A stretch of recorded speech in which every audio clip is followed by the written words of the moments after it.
Keyakinan, keberanian, dan semangat yang teguh sangat penting untuk bertahan dari masa-masa sulit. Assalamualaikum warahmatullahi wabarakatuh. Salam sejahtera bagi kita semua. Salam Om Swastiastu, Namo Buddhaya, salam kebajikan. Yang terhormat Bapak atau Ibu Dewan Juri dan juga teman-teman sekalian yang berbahagia.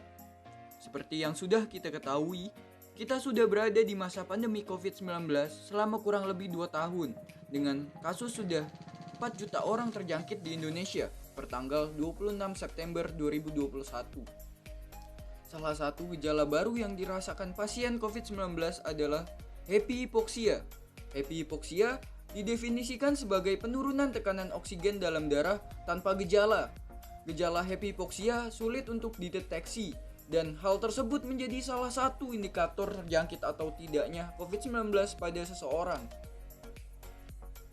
Dengan adanya pandemi, terdapat beberapa dampak yang dihasilkan, terutama dalam bidang pendidikan, sehingga membuat dunia pendidikan Indonesia perlu mengikuti alur yang dapat menolong kondisi sekolah dalam keadaan darurat. Penerapan pembelajaran dalam jaringan menjadi solusi yang paling sering digunakan di Indonesia. Namun, hal tersebut bukan tanpa masalah. Banyak masalah yang hadir pada pembelajaran dalam jaringan, antara lain yaitu keterbatasan penguasaan teknologi informasi oleh guru dan siswa, sarana dan prasarana yang kurang memadai, akses internet yang terbatas, kurang siapnya penyediaan anggaran, dan tugas yang diberikan pengajar lebih banyak serta kurangnya penjelasan materi. Namun, berdasarkan penelitian yang dilakukan oleh Carlston dan kawan-kawan di dataran Eropa, tepatnya Swedia, siswa di sana memiliki jumlah hari yang berbeda untuk mempersiapkan diri menghadapi tes penting. Perbedaan-perbedaan ini bersifat acak kondisional yang kami asumsikan kondisi yang sama di Indonesia. Jika pada tes penggunaan pengetahuan dan diasumsikan setiap tidak bersekolah selama 10 hari adalah 1% dari standar deviasi siswa sekolah, maka dalam 60 hari sekolah mereka akan kehilangan 6% dari standar deviasi pendidikan. Kondisi ini bukanlah masalah yang sepele. Pengetahuan siswa akan terganggu untuk masa mendatang dengan masalah pengetahuan yang lebih kompleks. Pemerintah menargetkan sebanyak 5,5 juta guru dan dosen mendapatkan vaksinasi pada akhir Juni 2021 dengan harapan pembelajaran tatap muka dapat dilakukan kembali dengan tetap menerapkan protokol kesehatan. Namun nyatanya, vaksin yang umum digunakan di Indonesia, yaitu vaksin Sinovac, ternyata hanya memiliki nilai efikasi sebesar 65,3%. Baru-baru ini, Kementerian Pendidikan, Kebudayaan, Riset, dan Teknologi telah memerintahkan sekolah-sekolah di Indonesia untuk melakukan pembelajaran tatap muka. Namun, hal tersebut malah menimbulkan klaster COVID-19 yang baru. Pertanggal 23 September 2021, tercatat dari 47.033 sekolah yang disurvei, 2,77% sekolah tersebut menimbulkan klaster COVID-19. Maka dari itu, saya, Rizky Chandra Aprianto, dan rekan saya Serliora Amarda, mahasiswa dari Universitas Negeri Malang, memberikan solusi berupa NOPH 2, alat deteksi happy hypoxia berbasis Note MCU dan Raspberry Pi sebagai penunjang pembelajaran tatap muka di era new normal. Pada artikel ilmiah ini, metode penelitian yang kami lakukan yaitu persiapan, pelaksanaan, serta monitoring dan evaluasi. Pada tahap persiapan, kami melakukan studi literatur, pengumpulan data, dan penetapan konsep. Selanjutnya, pada tahap pelaksanaan diisi dengan pembuatan alat, pembuatan website, kalibrasi sensor, serta pengujian tampilan data pada website dan validasi. Berikutnya, pada tahap monitoring dan evaluasi, dilakukan evaluasi kinerja dan perbaikan alat NOPH 2 jika ada suatu kendala. Dan ini merupakan diagram blok dari alat NOPH 2. Berikut merupakan tampilan desain alat NOPH 2. Pada bagian tengah di bawah LCD terdapat kamera. Selanjutnya, pada bagian kanan terdapat sensor oksigen tubuh dan pada bagian kiri terdapat sensor suhu tubuh. Dari animasi berikut dapat kita lihat bentuk asli komponen utama penyusun alat kami. Dari sebelah kanan terdapat LCD layar sentuh, sensor suhu tubuh, sensor oksigen tubuh, mikrokontroler, buzzer, kamera, dan Raspberry Pi. Buzzer dan kamera terhubung langsung dengan Raspberry Pi, sedangkan sensor suhu tubuh MLX90614 dan sensor oksigen tubuh MAX30100 terhubung langsung dengan mikrokontroler. Berikut merupakan cara kerja alat Knob H2.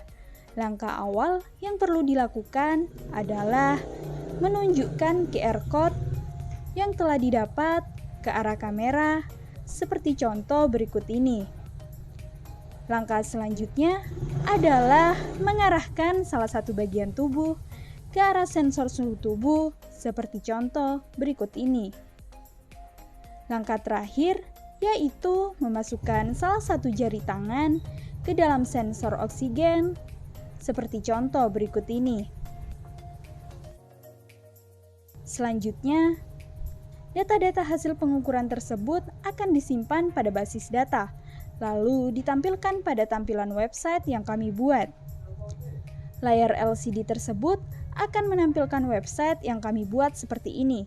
Dapat dilihat, ini merupakan tampilan halaman awal website yang kami kembangkan. Terdapat data pengguna, data hasil pengukuran, dan grafik data orang yang terindikasi COVID-19 yang terdeteksi oleh alat kami. Selain itu, terdapat juga akses untuk mendapatkan informasi terbaru tentang COVID-19 dan happy hypoxia, agar pengguna lebih memahami bahwa happy hypoxia sangat berkaitan dengan COVID-19. Serta terdapat info tim pembuat agar data dapat dipertanggungjawabkan. Pada halaman kedua, terdapat grafik yang berisi data tentang orang yang terindikasi COVID oleh alat kami per jangka waktu, bulan, dan tahun. Terdapat juga diagram lingkaran yang berisikan data tentang kondisi apa yang dialami objek hingga ia bisa terindikasi terkena COVID-19 oleh alat kami.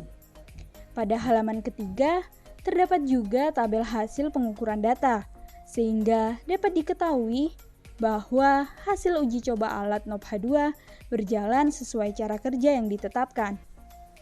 Hasil perbandingan inovasi Knob H2 dibandingkan teknologi sebelumnya, yaitu pada alat kami, pengoperasiannya dilakukan dalam jarak jauh oleh operator karena sudah memiliki sistem yang otomatis. Pada alat kami, data yang telah diukur disimpan sebagai laporan untuk orang tua yang khawatir anaknya terpapar virus COVID-19 jika sekolah tatap muka diadakan. Selain itu, juga digunakan sebagai laporan pertumbuhan COVID-19 di Indonesia pada kalangan pelajar dan tenaga pendidik. Laporan tersebut memiliki transparansi data yang jelas karena dapat diakses oleh semua orang. Maka dari itu, alat Knob H2 yang kami kembangkan akan sangat membantu sebagai penunjang pembelajaran tatap muka di era new normal secara aman dan menyeluruh, sehingga standar deviasi pendidikan di Indonesia akan kembali meningkat. Hal tersebut dikarenakan alat Knob H2 sudah berjalan sebagaimana mestinya. Penggabungan dua sensor yaitu sensor suhu tubuh dan sensor oksigen tubuh disertai sistem yang otomatis menjadikan alat ini sangat siap untuk digunakan dalam pendeteksian happy hypoxia. Dengan pendeteksian dini COVID-19 melalui pendeteksian happy hypoxia secara rutin, maka penyebaran COVID-19 dapat semakin ditekan. Ucapan terima kasih sebesar-besarnya kepada panitia penyelenggara Lomba Teknofair and Seminar 2021 dan Dewan Juri sekalian. Sekian dari kami. Wassalamualaikum warahmatullahi wabarakatuh. Knob H2, cegah COVID, selamatkan pendidikan.